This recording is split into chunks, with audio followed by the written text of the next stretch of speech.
Bismillahirrahmanirrahim. Assalamualaikum warahmatullahi wabarakatuh. Alhamdulillah, wassalatu wassalamu ala rasulillah wa ala alihi wa sahbihi wa man walah wa ba'd.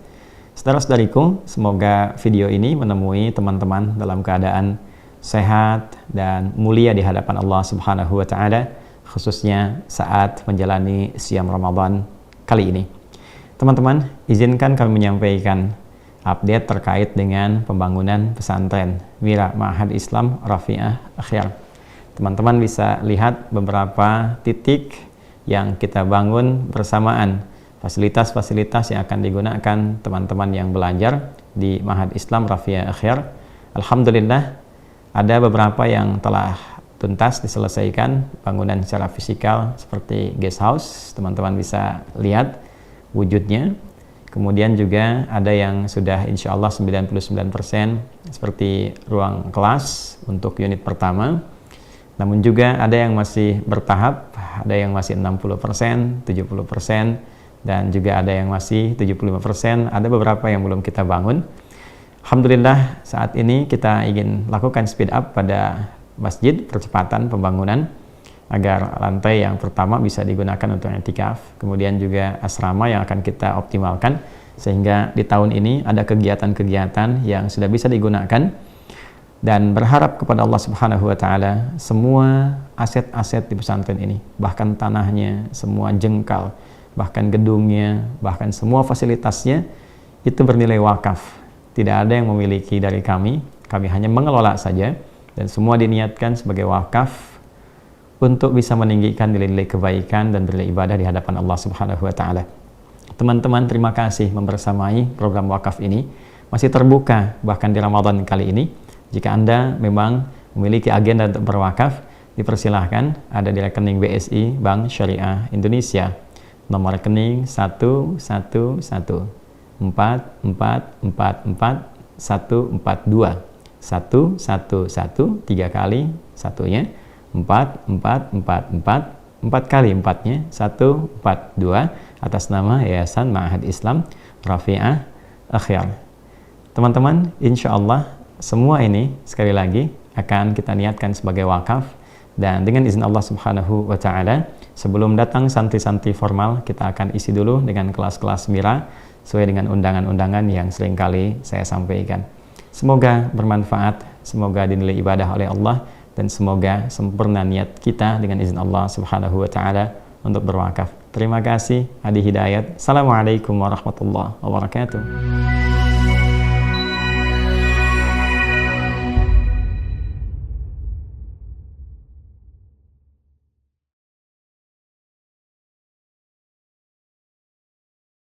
أعوذ بالله من الشيطان الرجيم بسم الله الرحمن الرحيم وإذا سألك عبادي عني فإني قريب أجيب دعوة الداعي إذا دعان فليستجيبوا لي وليؤمنوا بي لعلهم يرشدون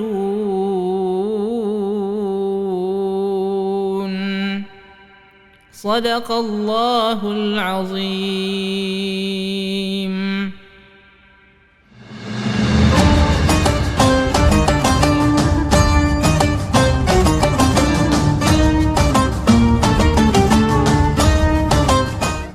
Bismillahirrahmanirrahim. Assalamualaikum warahmatullahi wabarakatuh. Alhamdulillahi rabbil alamin.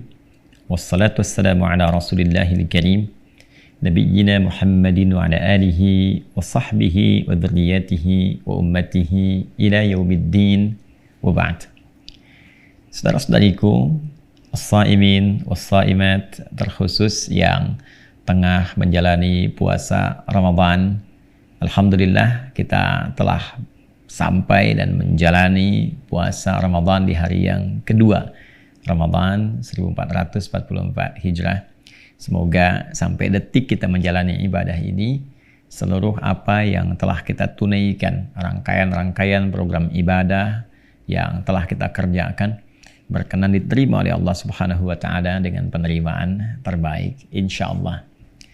Saat ini spesial di waktu Jumat, hari kedua di bulan Ramadan tahun 1444 Hijrah. Sekalipun boleh jadi di beberapa belahan tempat yang terhubung dengan tayangan ini mungkin memiliki waktu yang berbeda. Tapi kiranya ketika memasuki waktu yang sama di hari Jumat, waktu menjelang berbuka, ada beberapa keutamaan yang penting untuk kita kaji sehingga waktu yang tersedia, yang dianugerahkan oleh Allah Subhanahu wa Ta'ala untuk kita saat ini bisa kita manfaatkan dengan baik sesuai dengan petunjuk Rasulullah Sallallahu Alaihi Wasallam. Teman-teman, Jumat Sayyidul Ayyam bukan hari biasa, tapi hari yang diistimewakan, hari yang memberikan pesan-pesan yang mencerahkan, hari yang membangkitkan keimanan, menguatkan persaudaraan, sekaligus juga membangun penguatan-penguatan ketakwaan dan zikir kepada Allah Subhanahu wa Ta'ala. Bila dulu di era jahiliyah, mereka menyebut hari ini dengan Yaumul Arubah, hari untuk kebanggaan, hari untuk berpesta, hari untuk melepaskan penat setelah sepekan mereka bekerja. Dari hari pertama Yaumul Ahad, hari kedua Yaumul Itsnain diserap ke dalam bahasa Indonesia jadi hari Senin, hari ketiga Yaumul Thulatha diserap ke dalam bahasa Indonesia menjadi hari Selasa, hari keempatnya Yaumul Arbi'ah dari kata arba'ah diserap ke dalam bahasa Indonesia menjadi hari Rabu, hari kelimanya Yaumul Khamis dari kata khamsah diserap ke dalam bahasa Indonesia menjadi hari Kamis. Dan hari keenamnya mereka beri nama Yaumul Arubah, hari untuk berpesta, hari berbangga sebagai orang Arab, hari untuk menunjukkan hasil dari pekerjaan yang telah dilakukan.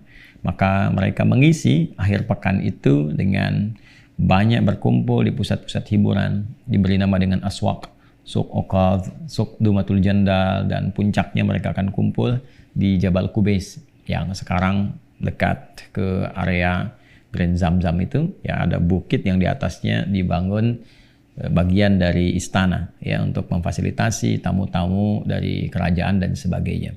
Itu berkumpul mereka di sana, kemudian menghabiskan waktu dengan berfoya-foya di masa-masa lalu tentunya, kemudian ya menunjukkan keberhasilan hasil kinerja, diperlombakan siapa yang paling hebat, yang paling banyak hartanya, itu yang kemudian yang terpandang, yang paling fakir ya itu tetap akan menjadi strata yang paling rendah. Siapa penyair yang paling hebat, itu akan dituliskan nanti syairnya, ditempelkan di dinding Ka'bah dalam tulisan tinta emas yang kelak di era Islam diganti dengan kain kiswah itu. Itulah kehidupan di masa lalu. Sampai Allah berkenan, bagi insan beriman diberikan tentang visi kehidupan yang lebih baik.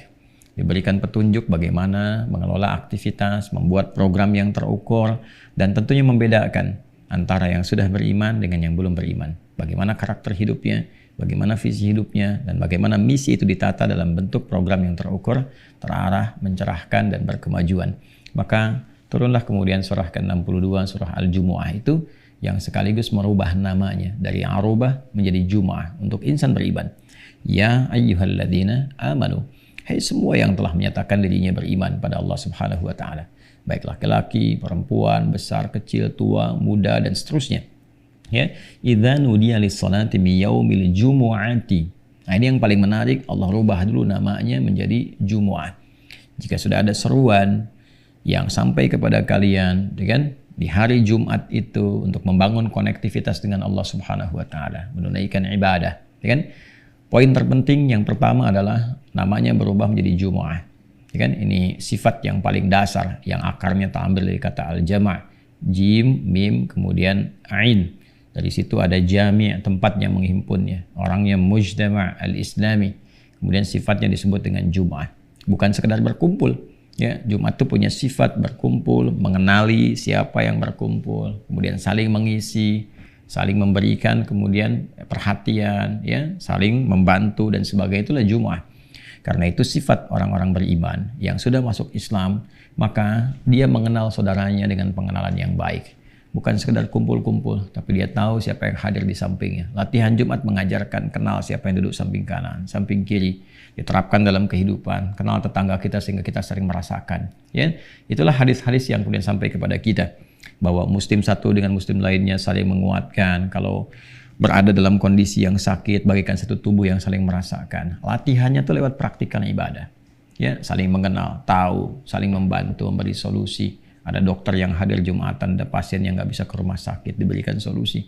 Ada yang nggak dapat lapangan pekerjaan, ada yang orang datang punya banyak lapangan, saling mengisi. Itulah Jumat. Dan dalam saat yang bersamaan, kita diminta fas'au ila dzikrillah. Bergegaslah untuk zikrullah. Mengingat kembali tentang visi kehidupan kita yang barangkali belum terkoneksi, belum ingat Allah selama beraktivitas.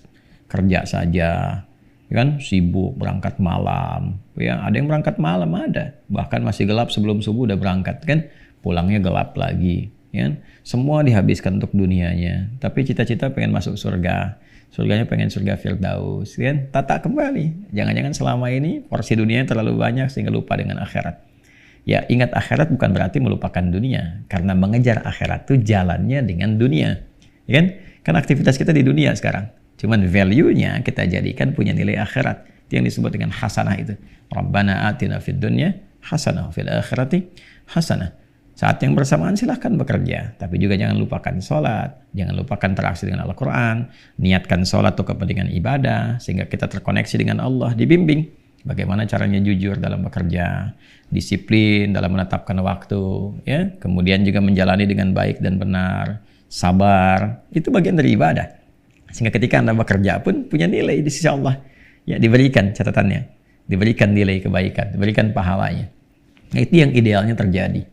Tapi boleh jadi ada satu bagian etape kehidupan di hari-hari yang dijalani kita lupa dengan itu. Dan lupa bahwa bekal untuk kembali kepada Allah bukan bekal yang kita kumpulkan secara materi duniawi. Karena saat pindah ke alam kubur pun bukan pakaian ini akan dikenakan. Bukan perangkat kemewahan dunia yang telah diraih. Tapi bekal yang berbeda. Yang value aktivitas dunia itu yang kita bawa ke alam kubur. Yang dikenal dengan amal saleh. Ya. Saleh itu value-nya, amal itu perbuatannya. Di saat yang bersamaan, Anda berangkat kerja tapi Anda niatkan ibadah, punya value akhirat. Ya, Anda kemudian bekerja dan diniatkan hasilnya, berbakti kepada kedua orang tua, memberikan harta yang halal untuk keluarga, supaya mereka bisa beraktivitas dengan baik, kenal dengan Allah, jadi energi, jadi ibadah di situ. Anda bangun jalan, diniatkan sebagai ibadah, orang lewat pakai untuk ke masjid, untuk berbuat baik, Anda punya nilai pahalanya. Itulah value-nya, itu yang dibawa pulang. Karena itu, setiap Jumat tadi ingatkan, fas'au ila dzikrillah, ingat lagi, tujuan hidup ini mau kemana? Apa yang telah dilakukan selama ini, sampai tiba Ramadan, di Jumat yang pertama. Renungkan kembali, kenapa kita hadir di dunia ini, mau kemana arahnya? Apa yang harus kita lakukan? Maka, di antara hal yang menjadikan hasil dari renungan kita itu, mengembalikan kepada Allah Subhanahu wa Ta'ala, untuk diberikan pencerahan kembali. Dibimbing supaya bisa menata lagi jalan hidup yang benar. Diberikan pencerahan-pencerahan Rabbani yang bisa menjadikan hati menjadi teduh kembali. Kemudian pikiran kita bisa meramu kembali aktivitas dan merencanakan dengan baik yang bisa dieksekusi oleh fisikal kita. Di titik ini, maka Islam mengajarkan kita untuk mulai terkoneksi dengan Allah Subhanahu wa Ta'ala melalui tuntunan doa. Doa bagian dari ibadah yang menyambungkan kita kepada Allah Subhanahu wa Ta'ala untuk memohon petunjuk-petunjuk, pencerahan-pencerahan, ketenangan-ketenangan yang kembali merefresh keadaan diri kita untuk mulai memprogramkan amal-amal kebaikan yang menghadirkan kesuksesan dunia sekaligus membawa value kebahagiaan akhirat. Dunianya sukses, akhiratnya bahagia. Dan menariknya, di Jumat itu ada satu bagian waktu dalam riwayat yang sangat sahih sampai kepada kita dari keterangan Nabi Sallallahu Alaihi Wasallam bahwa Allah Subhanahu Wa Taala membentangkan kejapan waktu khusus di hari Jumat yang bila sekiranya seorang hamba bermohon di hari itu, meminta kepada Allah dengan cara yang benar, di waktu yang tepat, permintaan sesuai kebutuhan dunia akhiratnya, maka Allah akan langsung berkenan mengabulkan apa yang ia minta. Dan menariknya, bersamaan dengan itu, bukan hanya sekedar utama di hari Jumat, tapi yang kedua, ada hadis yang spesifik menunjukkan keutamaan orang puasa yang berdoa. Dia sedang puasa sampai dengan dia berbuka, lalu dia bermohon, berdoa, meminta kepada Allah Subhanahu wa Ta'ala. Seperti tersebut dalam hadis riwayat At-Tirmidzi misalnya di nomor hadis 3598, pun juga ditemukan di Ibnu Majah sampai dengan di Musnad Ahmad. Riwayatnya semua tersambung kepada sahabat mulia Abu Hurairah radhiyallahu taala anhu, Abdurrahman bin Sakhar, dari Nabi sallallahu alaihi wasallam. Beliau bersabda, "Thalathatun la turaddu da'watuhum." Ada 3 golongan yang doanya itu langsung dikabulkan oleh Allah Subhanahu wa taala. Tentunya sepanjang doa-doa itu adalah untuk kebaikan dunia dan akhirat hamba sesuai dengan maslahatnya. 3 golongan ini, yang pertama disebutkan adalah as-saimu hatta yuftira. Orang yang sedang puasa sampai dia berbuka. 3 golongan. Tempat pertamanya orang puasa sampai dia kemudian berbuka. As-saimu hatta yuftira. Yang kedua kemudian al-imamul adil, pemimpin yang punya dasar-dasar keadilan, kebijakan-kebijakan yang membawa maslahat, dan tentunya mendapatkan petunjuk dari Allah Subhanahu wa taala. Dan yang ketiga, da'watul mazlum, doa orang yang tengah terzalimi dari apa yang sesungguhnya tidak dia perbuat, dari apa yang sesungguhnya tidak dia lakukan, tapi dia menerima perbuatan-perbuatan yang tidak menyenangkan, lantas dia berdoa. Maka sifat doa semacam itu akan sampai kemudian menuju arsy, dibukakan pintu-pintu langit, tufattahu laha abwabas sama, dibukakan pintu-pintu langit, dan langsung qala rabbu, Allah langsung menjawab, kata Nabi sallallahu alaihi wasallam, wa izzati, demi keagunganku, la ansurannaka walau ba'da hin, aku akan langsung menjawab doamu, menolongmu sekalipun mungkin dalam sekejap. Setelah engkau berdoa ini baru dikabulkan, ada masa waktu yang singkat lalu kemudian diberikan, tapi singkatnya doanya tidak tertolak sepanjang itu sesuai dengan maslahat kehidupannya.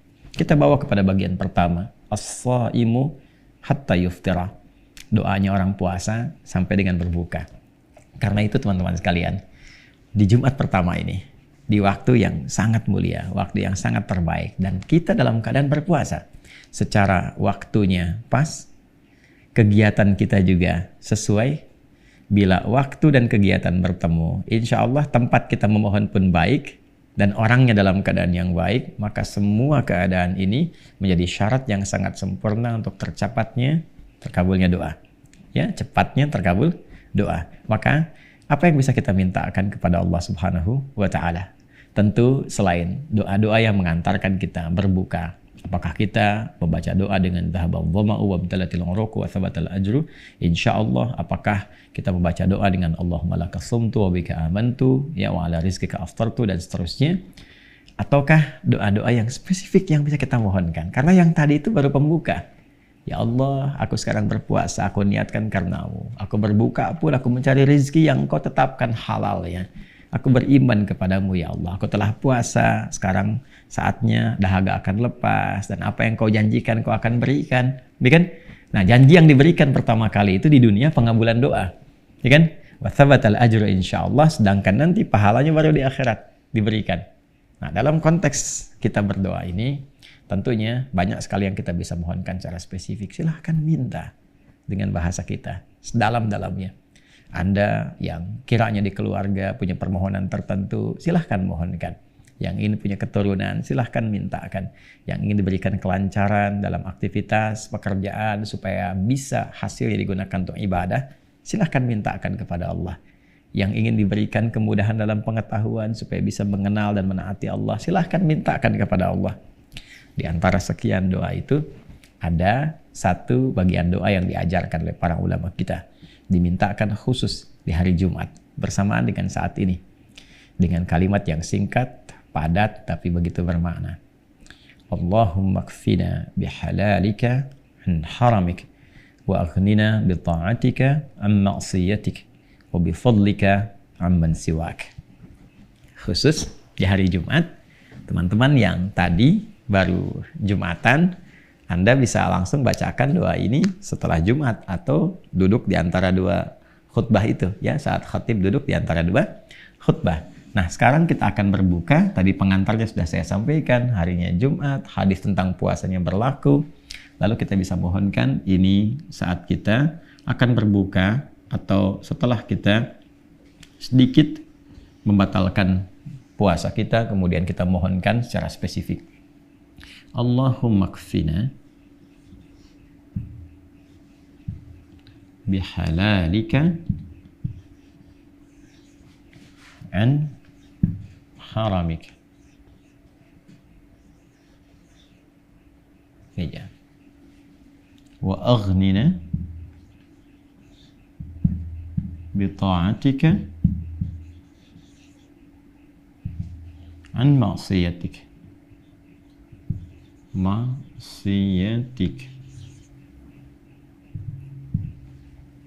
Wa bi fadlika amman siwak. Ya. Baik teman-teman, kita lihat doanya. Allahumma kfina. Allahumma kfina. Bila menyebutkan sekali lagi kata Allahumma, gabungan dari ya dan Allah. Allahumma yang disertai dengan ketundukan, ketawaduan, kepasrahan dan penuh harap. Artinya minta doanya dengan tawadhu, ya kan? Dengan kesungguhan, penuh harap, tapi kita merendah sebagai hamba. Ya Allah, ya kan? Ikfina, Allahumma kfina. Ya Allah, mohon cukupkan untuk kami. Ya, kata na di sini menunjuk pada bentuk jama', memberikan kesan menghadirkan orang-orang terbaik sekitaran kita, bukan hanya berdoa untuk personal, karena kita menginginkan kebaikan yang menyeluruh untuk ayah bunda, untuk anak-anak, untuk suami dan istri, keluarga, teman, kerabat. Allahumma kfina. Dan bayangkan bagian orang-orang yang kita sertakan dalam doa itu, apakah ayah kita, ibunda kita, kerabat kita, kan? Allahumma kfina bihalalika an haramik. Ya Allah, mohon cukupkan untuk kami dalam hidup ini bihalalika, yang halal darimu saja, semua yang halal, ya, dan jauhkan dari yang haram-haram. Pokoknya kalau berpasangan dengan cara yang halal, kemudian bekerja mendapatkan yang halal, hasil dari pekerjaan halal, membeli sesuatu dikonsumsi halal, pakaiannya halal, minumannya halal. Ya Allah, kami pengen semua dalam hidup itu mendapatkan yang halal darimu saja. Maka kita mohon pada Allah diberi kekuatan, diberi jalan untuk mendapatkan apapun bagian dari rezeki dan kehidupan kita dengan cara yang halal. Ini bagian pertama. Halal itu artinya tidak ada persoalan, kan? Lawannya haram. Baik, halal, orang Arab kalau mengatakan halul mushkilah, kan? Atau halul ahbal, benang kusut masalahnya sudah hilang, sudah lurus kembali, sehingga tidak ada masalah yang difikirkan. Artinya apa? Memberikan kesan orang-orang yang kehidupannya didapatkan dari yang tidak halal, itu sebetulnya sedang menggelisahkan dirinya, sedang punya persoalan, sedang banyak pikiran, makanya gelisah, nggak mau ketahuan orang, takut kalau dilihat orang dan sebagainya. Karena itu kita meminta yang halal sekaligus memohon supaya terhindar dari masalah. Karena itu rumus cepatnya, simpelnya, kalau Anda ingin tenang, nggak banyak pikiran, nggak banyak masalah, maka selalu lekat dengan yang halal. Bekerja dengan cara yang baik, jangan korupsi, nanti gelisah, ya, nanti takut ketemu orang, takut ketahuan, ya kan, ditutup-tutupi dan sebagainya. Jangan banyak berbuat masalah, mencela orang, memprovokasi, Anda akan gelisah pada akhirnya, ya kan? Nah, karena itu kita minta petunjuk pada Allah, memohon yang halal dalam saat yang bersamaan dijauhkan dari persoalan yang menggelisahkan. 2, wa aghnina, dan mohon kaya akan kami, bi ta'atika an ma'siyatik, supaya mampu mengumpulkan ketaatan paripurna kepadamu. Jadi bukan minta kaya materi itu, ya kan? Ya, kaya materi sudah biasa, semua hamba berlomba, tapi kekayaan untuk menjadi taat, yang dengan ketaatan itu semua bentuk capaian dunia bisa diarahkan pada yang maslahat. Kalau orang taat itu kaya, maka kekayaannya dipakai untuk hal-hal yang baik dalam menaati Allah, sedangkan Allah kan perintahnya semua baik, ya kan? Bersedekah, berzakat, berbagi, ya, membuat sesuatu yang sifatnya produktif, yang positif. Jadi menaati Allah itu pasti jadi orang baik. Ya, coba lihat orang jahiliyah ketika beriman menaati Allah jadi orang baik, kan? Khairu ummah, ya kan? Makanya kita punya konsep dalam harta itu bagaimana harta yang menyukseskan, membahagiakan, bernilai. Orang kalau punya kedudukan, saat yang bersamaan dia orang taat, kedudukannya dipakai pada yang baik-baik. Kebijakannya baik, membawa maslahat, mencerahkan, berkeadilan. Kan? Nah, inilah ketaatan. Jadi kita diminta oleh Nabi, diajarkan, kan? Untuk membangun ketaatan yang lebih, ketakwaan yang tinggi. Lalu para ulama mengajarkan, menyambut itu dengan doa, mengajarkan kepada kita, minta kaya dalam ketaatan. Itu yang mahal. Kaya dalam harta udah banyak, tapi kaya dalam kebaikan, ya itu yang mahal. Dijaga dari maksiat, ujung kepala sampai ujung kaki. Ya Allah, kami minta di Jumat ini dijaga dari maksiat, ujung kepala sampai ujung kaki, sehingga lahirnya bersih, wafatnya juga bening. Ya. Terakhir, wa bifadlika amman siwak. Dan kami berharap semua yang utama darimu saja ya Allah. Ini kalimat singkat tapi padat. Ya. Kita meminta supaya hati kita ditautkan dengan tawakal yang tinggi kepada Allah, tidak bergantung pada manusia. Sehingga kalau cari kerja tidak harus berharap pada manusia, ya kan? Ingin dapat sesuatu tidak harus gantungkan pada manusia sehingga cepat kecewa, capek, lelah, gelisah, merasa tersaingi dan sebagainya. Kita minta semua anugerah kehidupan dari Allah karena Allah yang punya, Allah yang mengatur dan gak tanggung. Minta yang utama, yang darimu saja ya Allah. Kalimat ketiga ini sebetulnya kalau kita mohonkan dengan benar, maka akan mendapatkan cahaya Rabbani dalam jiwa kita yang melahirkan kedalaman yang sangat luar biasa, dan dengan kedalaman itu mendapatkan ketenangan dalam kehidupan kita. Jadi ketika seseorang bergantung kepada Allah, dia bisa membaca segala hal dengan cara yang baik. Kalau diuji, dia bisa sabar. Kalau dapat sesuatu, dia bisa bersyukur sehingga tidak berlebihan dalam mengekspresikan semua nikmat yang Allah titipkan kepadanya. Karena itu jangan tanggung. Kalau berusaha, dapat yang paling utama. Anda yang pelajar, jangan tanggung prestasi yang tertinggi, IPK yang sempurna. Tapi saat yang bersamaan, mohon kepada Allah supaya dibimbing dengan ilmu itu menjadi benar. Ilmu yang dikuasai oleh nafsu, karena keinginan manusia saja, itu cenderung merusak. Atau paling tidak, hanya mendekatkan pada materi yang memenuhi keinginan nafsu. Tapi ilmu yang dibimbing oleh nilai-nilai Rabbani, nilai kebaikan, maka dampaknya akan semakin dahsyat, manfaatnya akan semakin luas, maslahatnya luar biasa, dan pada saat yang sama, dia tidak ketinggalan dunia.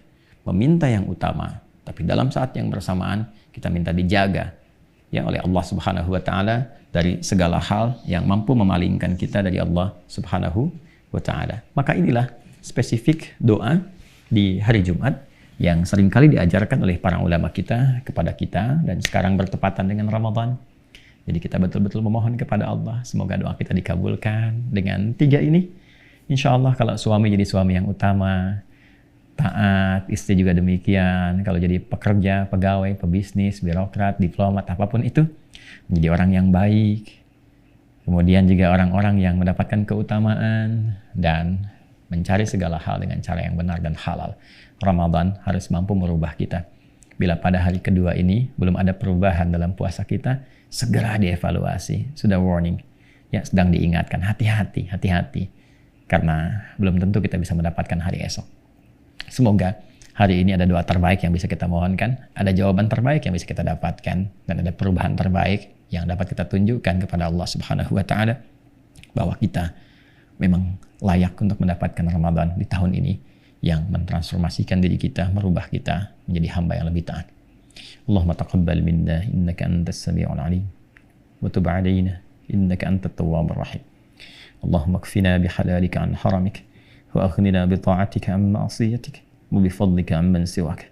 Duhai Allah, kami bermohon anugerahkan dan cukupkan kepada kami segala yang halal darimu saja, dan jauhkan kami dari segala yang haram yang tidak Engkau sukai.